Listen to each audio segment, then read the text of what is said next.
Good. Yep, sorry. Good afternoon, guys. We'll start with the broadcast section that's got no embargo, followed by an embargoed section for 10:30 p.m. on Sunday. No live tweeting during the broadcast section, please, and use the microphone available for the broadcast bit and phones on silent. Gail. Hi. Shall we start with the good old team news? Who's available, who's not? Who came through? Yeah, obviously a bit unusual because we've still got a few days before the game. But at this stage, sort of from last week, everyone sort of got through the game okay. Benny Davis, who came off at half-time, still got a bit of a sort of ankle problem that he hasn't trained with the team yet, so he's gone to touch and go. Destiny is still working his way through it. We haven't ruled him out yet, so like I said, we've still got 3 or 4 days up our sleeve, so it's probably 50-50 at this stage as to whether he'll be available. And everyone else is okay apart from sort of the long-term ones. After watching your side win in quite a different way on Friday night, you said let the fans dream of what might be ahead and titles. What about you? Have you kind of allowed yourself to look that way? Are you believing that this group of players can go the distance? Yeah, no, I'm not so much a dreamer. I'm very much in the reality of day to day, and what's important to us is, as I said, I thought we coped well with the challenge we had on the other night. But we know that there's another challenge for us Monday night. So looking beyond that doesn't really serve any purpose. Like I said, supporters, by all means, this is their football club, and they've got to enjoy their football club if things are going well, and it provides them with some hopes and dreams and aspirations. But my task is more sort of the mundane day to day. You said don't look too far ahead, but looking too far ahead, but Chelsea, Villa, City, Newcastle coming up. How big is this? How defining could the next few weeks be? Your side have come a long way very quickly, and you said there might be bumps, but also you said you're going to enjoy those bumps. Yeah, it's just part of the challenge, and again, you can sort of list those games, and you can sort of think about them collectively, or you can just concentrate on the biggest challenge for us, which is Chelsea on Monday night. So all those kind of things take care of themselves if you deal with the kind of, like I said, the day-to-day process. And really important for us, I've emphasised to the players, we just stay in the present. It's for us, what's worked really well so far is that the players come in every day working hard, wanting to improve, and tackled every game with a real strong mindset of trying to overcome whatever challenge we have. And there would be no one who's thinking beyond Monday night, because that's kind of our most important task right now. Alex. Hi, Ange. You've had over a week to prepare for Monday's game. How have you managed that time, and have you given the players some days off? Yeah, we had a couple of days off sort of straight after that game, and because obviously we had the short turnaround Monday to Friday, so we had a short turnaround between the games, so it made sense to give the lads a couple of days off. And they realise when you have a couple of days off, you work doubly hard when you're in. So they've had 3 fairly intensive days. So it's been a good week. Opportunity for us to work on a few things, physically, tactically, and I've had a solid block of training, which is good for us.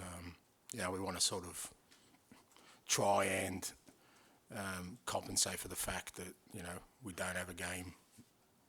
Obviously midweek, because we're not in Europe, and obviously the Carabao Cup, and it's really important that we try and keep our players as fit as possible, not just the starters, because obviously with our games midweek, a lot of guys aren't playing a lot, and we're going to need them. So we use that time to try and work as hard as we can in training to compensate for it. Did you go to the team meal? It looked fun, the team meal? The reason it was fun was I wasn't there. So. Arsenal, City and Liverpool could go above Spurs before they play on Monday. I know you've said that you're not looking too far ahead, but how much of a focus is there on the league table right now? Are you looking at it and think, I want to stay up there? No, like I said, you don't use it as, it's the obvious barometer for how you're going, for sure. And we're in a good position. We obviously want to stay there, but it's not, it's not the driver of, like I said, where we are at the moment as a team, because for us, while we're building, kind of a way of playing, a way of training, a lot of new players being incorporated into where we are as a football club at the moment. Our mindset just needs to be on, like I said, tackling each challenge and really focusing on ourselves right now. Whatever the sort of table shows, it'll show, but the only influence we can have on it is by making sure that every game we tackle it. Just finally, nobody likes being reunited with their ex, especially when they're with someone that they never liked. But how hopeful are you that the Spurs fan base will take the moral higher ground because they're so in love with you now and not show any hostility or animosity towards Mauricio on Monday? Jeez, that's a lot to take in, and thankfully those kind of days are well past me. I think your reference is to Mauricio, yeah? All right, so I'll try and get to that. Look, it's undoubted that he had an unbelievable impact on this football club. As all of us, I guess, in our roles, that's our ultimate goal and ambition, is that, whatever kind of doors we go through, that we make an impact, and he's had an undeniable impact on this football club. His time here, I mean, he almost took the club to the ultimate summit of the Champions League, got close to the league. So his work is unquestioned. Everyone I speak to around here, there's still people who worked with him, can't speak highly enough of him as a person, as a manager. So I doubt there'd be anything but respect, for Mauricio from anyone at this football club, supporters or people associated with it. That doesn't mean he's going to get a guard of honour on Monday night, because we want to win, and I don't think he would expect that. But his tenure here and his impact here is undeniable, and I think will stand the test of time. That whenever people think of Mauricio and his time here as a Spurs manager, we'll only look upon it with respect and fondness. Ange, how are you? I'm just getting over my ex, mate, and thinking about the future. Yeah. Just kind of following on from that, do you, in a way, see your style of play to be in any way similar to Mauricio's in terms of being attacking, good to watch, entertaining football? Well, it depends how you define it, mate. I think I've said before, I don't think, we're all sort of, unique in our own way. I don't think, you can just sort of say that, there's very two styles of football mimic one another. Mauricio has his way of his team's playing. I have my ways. We both, I guess, from that point of view, wanted our teams to be sort of progressive and attacking in their approach. But it's I think there's a lot more nuance than just saying because two managers or two football clubs are kind of showing some of the characteristics that means they're alike. One of the most impressive things from outside of Spurs so far, the signings have been great, but also the players that were here last year who looked like they were underachieving, looked like they weren't enjoying it, looked really down. You've rejuvenated them. How have you done that? Look, it hasn't been sort of anything specific or predetermined. We've just changed the environment and changed sort of the way we train and the way we do things, and then it's up to the players themselves. It's as much their decision as mine as to whether they embrace that and take it on board. I don't think there'd be any player who wouldn't take responsibility for what happened last year. It wouldn't just fall at the manager's steps, and sort of manager's feet. It's when you have a tough period, everyone. What I found anyway is, the real sort of strong people understand that they're just as culpable as anyone else. And the only way to change that is by, changing, and embracing whatever the new direction is. And, whether there have been existing players and new players, everyone's, all the staff, they've been prepared to do that, which means to me that they've, accepted responsibility for what happened last year. And now, understand that if we're going to have success, if we're going to be the team we wanted to be, they've got to take their own share of that responsibility by, buying into it. Finally, Heung-min Son seems to be thriving under the captaincy. Two parts. One, was he an obvious captain for you when he came in and Harry was leaving? Did you think, right, he's definitely it? And secondly, do you think that's what's got him back to where he was kind of 2 years ago, that added responsibility and leadership? Was it the obvious one? For me, it seemed to be the right choice. Some of these things are just about timing and, where a group's at and where the individuals are at. And like I've said before, I've got a long history with Sonny, not directly, but, I've been well aware of him as a footballer for a very long time because of the part of the world I come from. And, I've always really liked the way he's carried himself for his club, for his national team, the way people speak about him. And working with him here, I had no doubt he had all the qualities to be an outstanding leader, whether that was as captain or as part of the leadership group. But, I think, particularly with Harry leaving, there was a massive void there, and both on and off the field in terms of presence. And I just thought Sonny was a really, good choice to fill that void. And I knew he would take it in the right way. And, he's had great assistance from Guti Romero and Matters and other senior players within the group. And I think, has it helped him with his game? I think it's well chronicled. He had some issues last year physically that sort of hampered him, and I think he feels like he's in a good place. And maybe the extra responsibility is added to that he's really enjoying his football and wants to make an impact. Ali. Thank you. Johan Lang started this week. First off, have you managed to have any discussions with him yet? Obviously a busy man, but have you managed to chat to him? And also, how important is it getting him in and Rob McKenzie coming in as a chief scout in good time for the January window?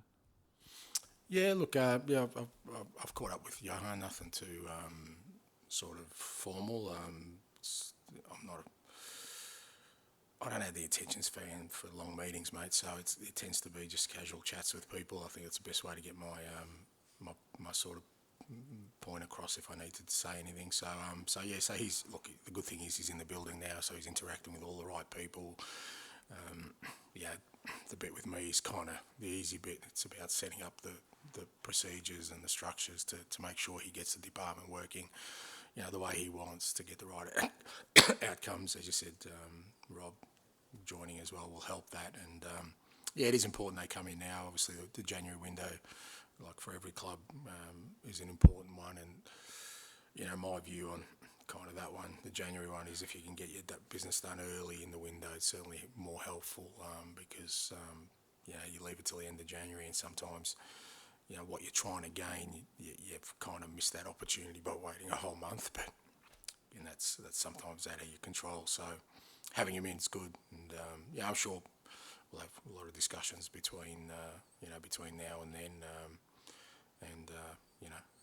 looking forward to working with him. Pat Matissar, very impressive again against Crystal Palace. I think he said in the past he's not entirely sure whether he's going to end up being a number 8, a 6 or a 10. Where do you see his future going? Well, the good thing is he can run and play all three at once, so I'm not going to try and stop him doing that. And, I think with Pape, when you consider his age, just his ability to embrace the challenge of playing in a midfield role, particularly for us, where it's kind of multifunctional in terms of what's needed from him. But he has this great capacity to, I think for him it's a great strength to just run and provide energy in many different areas. And I think having him there helps us a lot because, like I said, he sometimes is a 6, sometimes he's an 8, sometimes he's a 10, sometimes he's a fullback, and he does all that, with ease, which is not easy to do because it does require some real sort of, energy and real strong work ethic. And I think as he gets more experience, he'll refine the areas of his game around. Sometimes his decision making is a little bit rushed, but geez, for where he's at in his career, I think what he's providing for us is enormous at the moment. Last one from me. Christian Romero got a Player of the Month nomination today. His partnership with Mickey van der Ven, the Spurs fans kind of see it as potentially the next Alderweireld Vertonghen. It's obviously got a lot of kind of strengths to it. Why do you think it's working so well? Why is it their differences? Is that why they complement each other?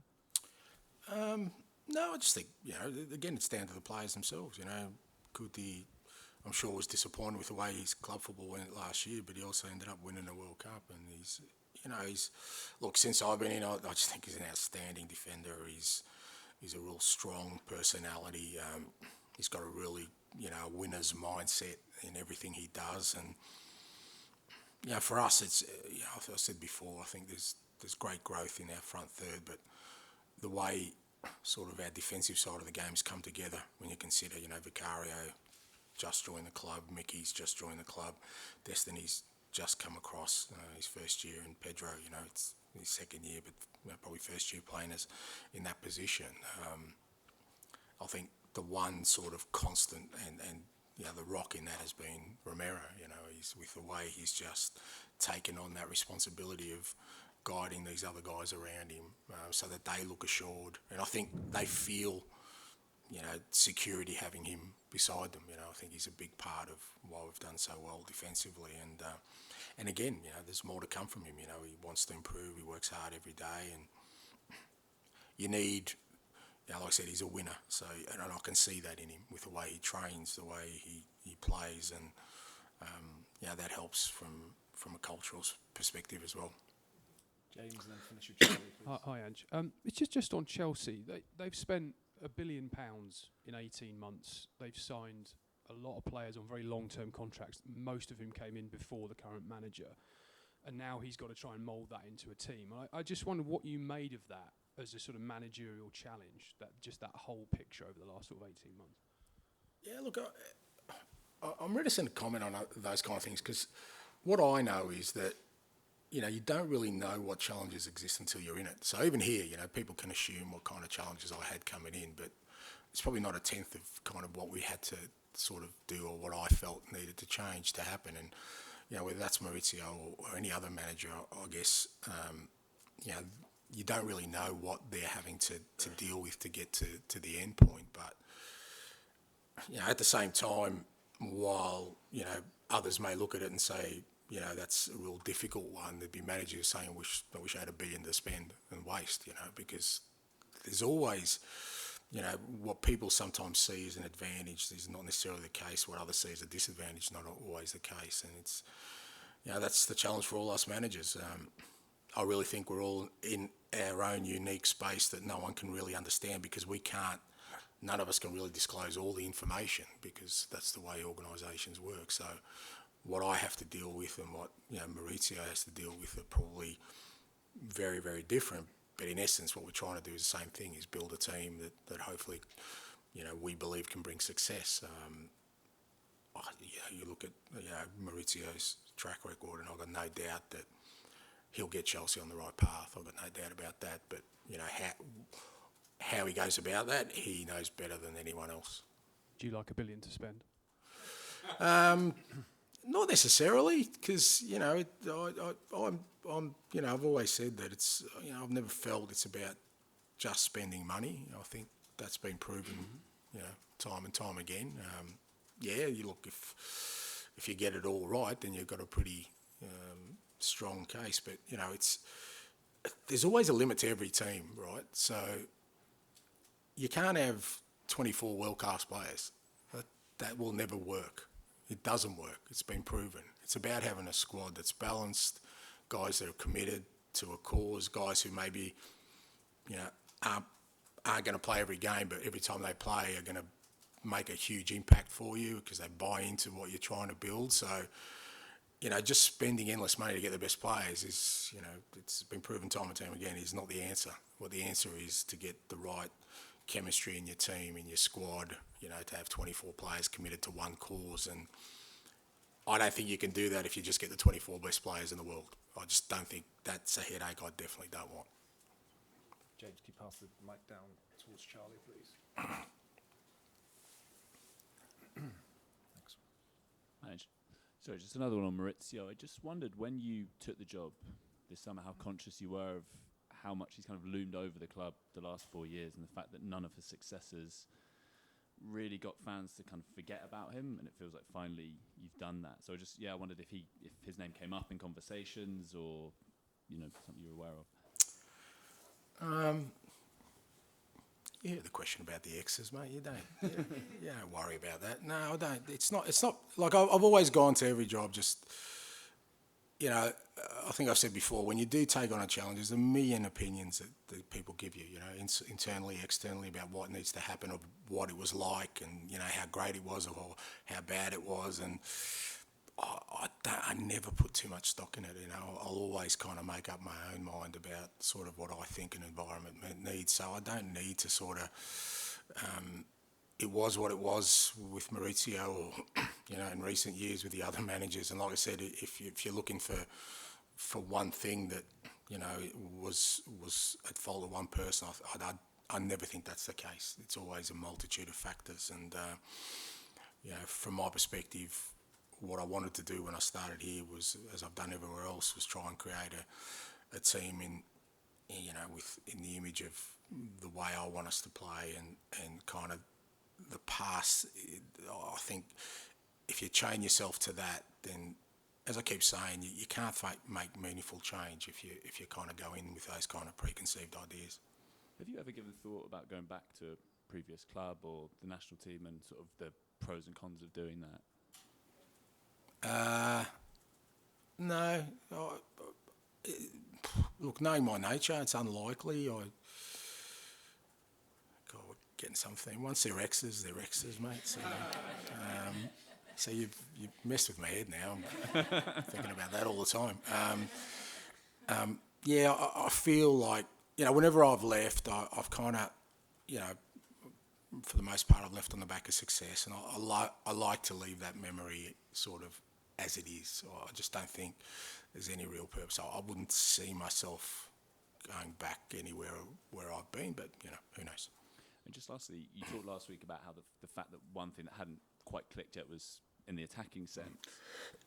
And obviously then Palace, you won the game, but it weren't tons of chance or anything like that. How do you get the team to where they want to be? Is it just repetitions of patterns, or are there other elements that come into it as well? Yeah, it's a little bit of all of that. It's just, players understanding their roles a little bit more, us becoming a little bit more comfortable with the way we want to play. I mean, don't get me wrong, I don't think, it doesn't matter how sort of, advanced we were in terms of our forward play, I don't think you're ever going to go to Palace and create a lot of chances. I don't think anyone will, because of the way, it's a tight pitch, the way they set up with Roy, they're very disciplined. Even at 1-0, 2-0 down, they didn't want to really expand against us. So it was never going to be that kind of game. What was pleasing for me was both our goals came off the back of, stuff that we work on, and that's important, because it didn't didn't require sort of some individual brilliance or us doing something that we're not kind of working on to get our goals. We got our goals while being sort of really disciplined and in our approach.